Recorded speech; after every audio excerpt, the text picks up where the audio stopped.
बांग्लादेश में हिंदुओं पर अत्याचार, हिंदुओं के घरों में आग, हिंदुओं की बेटियों के साथ अत्याचार लगातार बना हुआ है। चाहे वो मोहम्मद यूनुस की सरकार हो या फिर शेख हसीना की सरकार हो, हिंदू हमेशा पिसता आ रहा है और पिसता ही रहेगा जब तक ये तख्ता पलट ना हो जाए। आज हमारे साथ स्टूडियो में मौजूद है पंडित हरि गोपाल शर्मा जी और आज का मुद्दा है बांग्लादेश का फ्यूचर, मोहम्मद यूनुस की सरकार या फिर शेख हसीना की सरकार। पंडित जी से जानते क्या कहती है बांग्लादेश की कुंडली। देखिए, बांग्लादेश में बहुत दिनों से तख्ता पलट की स्थिति चल रही है, अराजकता का माहौल है और ये अभी बना रह सकता है।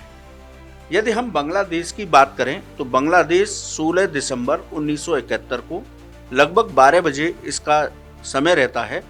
तो यदि इसकी कुंडली बनाई जाए तो ये कुंभ लग्न की कुंडली बनती है और इस समय सूर्य की महादशा में राहु का गोचर चल रहा है।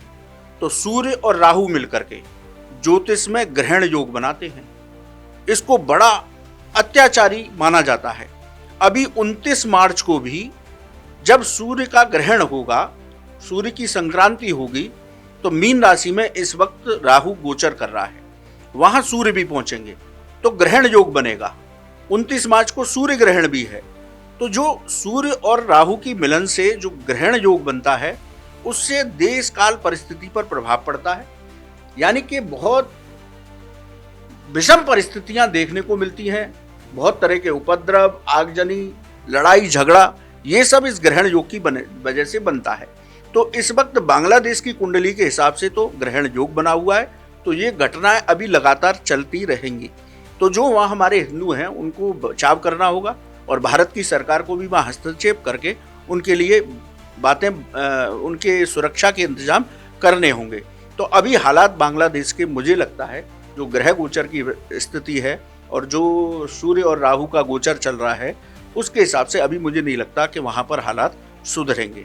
अभी एक बार जैसे शेख हसीना का तख्ता पलट हुआ, अब मोहम्मद यूनुस सरकार चला रहे। मोहम्मद यूनुस को जो लोग समर्थन में लाए वो लोग ही अब उनके खिलाफ जा रहे हैं। तो इस तरह की विषम स्थितियां, अप एंड डाउन्स बने रहेंगे वहां पर लगातार।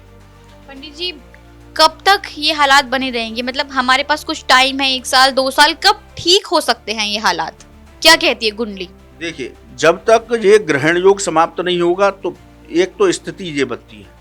अब बात आती है कि मोहम्मद यूनुस वहां पर इस वक्त वो राज कर रहे हैं, लेकिन स्थिति उनके लिए भी विषम बनी हुई है। लगातार उनके खिलाफ भी प्रदर्शन जारी है। यदि उनके जन्मांक की बात करें तो लगभग उनके जन्मांक के बारे में सही समय पता नहीं है, लेकिन 28/6/1940 का उनका जन्म है जो मिलता है। और इसके हिसाब से यदि हम देखें तो नाम के हिसाब से उनकी वृश्चिक राशि बनती है और वृश्चिक राशि पर इस वक्त शनि की ढैया का अंतिम चरण चल रहा है। 29 को ये समाप्त हो जाएगा, लेकिन 29 को शनि जो है मीन राशि में गोचर करेगा। यदि न्यूमेरिकल देखें तो इनका अंक बनता है डेट ऑफ बर्थ के हिसाब से 3, वो गुरु का अंक है। तो गुरु की राशि में अब शनि चला जाएगा मीन राशि में, तो हालात इनके भी अच्छे नहीं है। ये ढंग से संभाल नहीं पाएंगे बांग्लादेश को। बांग्लादेश में ये स्थिति बनी रहेगी और इनका भी तख्ता पलट होगा। अब बात आती है शेख हसीना की वापसी की, कि शेख हसीना कब वापसी करेंगे। तो इन सवालों के भी जवाब दे देते हैं कि यदि शेख हसीना की कुंडली की बात करें तो 28 सितंबर 1947 को 11 बजे का लगभग ढाका का उनका टाइम मिलता है। तो उनकी वृश्चिक लग्न की कुंडली मिलती है। इस कुंडली में यदि हम कुंडली हमने बनाई है तो उसको देखा जाए तो द्वादश भाव में 4 ग्रहों की युति है, मंगल, शुक्र, गुरु और चंद्रमा। ये जो जिनके जो 4 ग्रह एक द्वादश भाव में बैठे हैं, 12वें भाव में, ये इनका बचाव कर रहे हैं। लेकिन शुक्र की महादशा चल रही है, शुक्र इनका मार्केश है। अब शुक्र मार्केश है तो इस वजह से इनका तख्ता पलट भी हुआ। अब ये 4 जो ग्रह एक साथ बैठे हैं, गज केसरी योग भी बना रहे हैं, चंद्रमा और मंगल की युति भी हो रही है, तो ये राजयोग माने जाते हैं।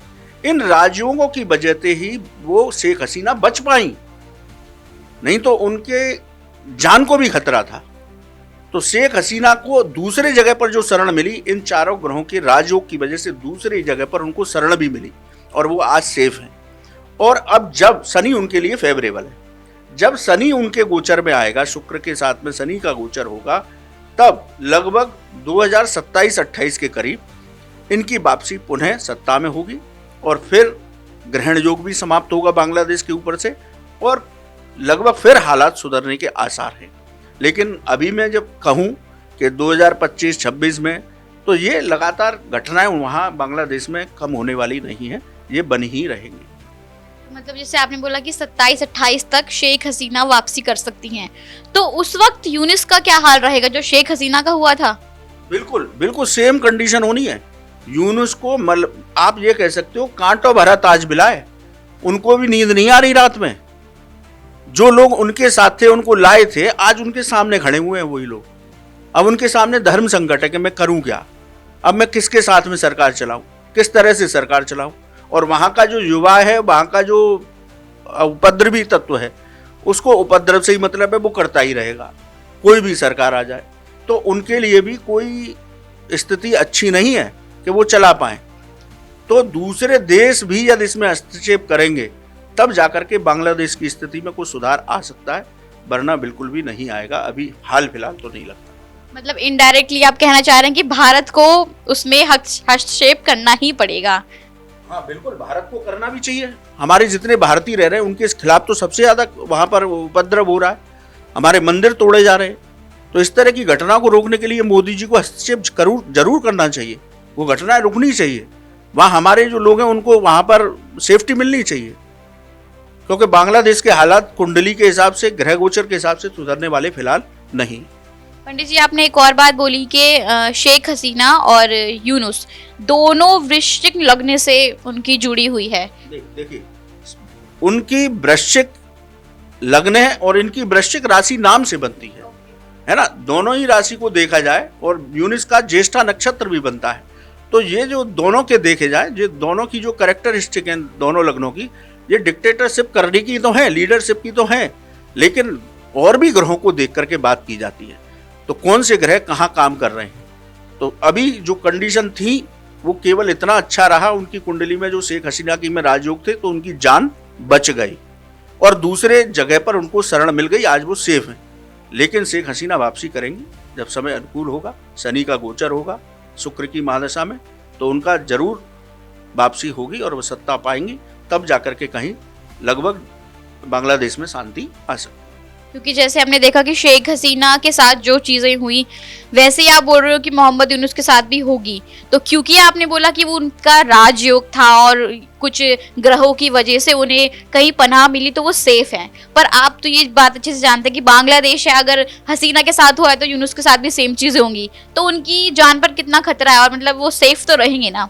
नहीं, देखिए, जान पर खतरा इस तरह से नहीं कि वो उनको कोई मृत्यु दंड मिल जाए, यूं तो फिर कुछ भी हो सकता है, उसके बारे में तो ब्रह्मा जी ही बता सकते हैं। पर हालात उनके लिए अच्छे नहीं है किसी भी तरीके से, वो कंट्रोल बहुत मुश्किल से कर पाएंगे। ये उपद्रव लगातार बने रहेंगे, क्योंकि इस वक्त सूर्य के महादशा में राहु की युति चल रही है, ग्रहण योग बना हुआ है बांग्लादेश के ऊपर, और ये उपद्रव, आगजनी, इन सब तरह की बड़ी विचित्र घटनाएं कराएंगे। वहाँ लोग भुखमरी का शिकार होंगे, वहाँ पर जो है लोगों के खाने के हालात आ जाएंगे, क्योंकि जब ऐसे देश में युद्ध के हालात होते हैं, गृह युद्ध जैसी स्थितियां होती हैं, तो वहाँ पूरी अर्थव्यवस्था चरमरा जाती है। तो वो खाने को मोहताज होगा, कहीं ना कहीं वो किसी दूसरे से शरण लेगा, इसका मतलब वो उसके दबाव में आएगा। तो चीन की नजरें बांग्लादेश पर टिकी हुई हैं कि मैं किसी तरह से इसको कंट्रोल में कर लूं। तो जैसा कि पंडित जी ने बोला कि बांग्लादेश रोटी का, खाने का, दाने का मोहताज होने वाला है, और ये कितने सालों तक चलने वाला है, मतलब लंबा टर्म चलेगा कि वहाँ पे लोग परेशान होंगे और इन सब दिक्कतों का सामना करेंगे। लेकिन पंडित जी ने एक और बात बोली कि वहाँ पे तख्ता पलट होगा ही होगा, और पंडित जी की कई बातें सच हो चुकी है हमारी इंडिया न्यूज के चैनल पे, तो इस बात पर भी हम यकीन करेंगे कि हाँ, तख्ता पलट होगा। शुक्रिया पंडित जी, आगे फिर से हम आपसे किसी एक टॉपिक पे बात करेंगे और जानेंगे कि कैसे कैसे क्या क्या हो सकता है। धन्यवाद।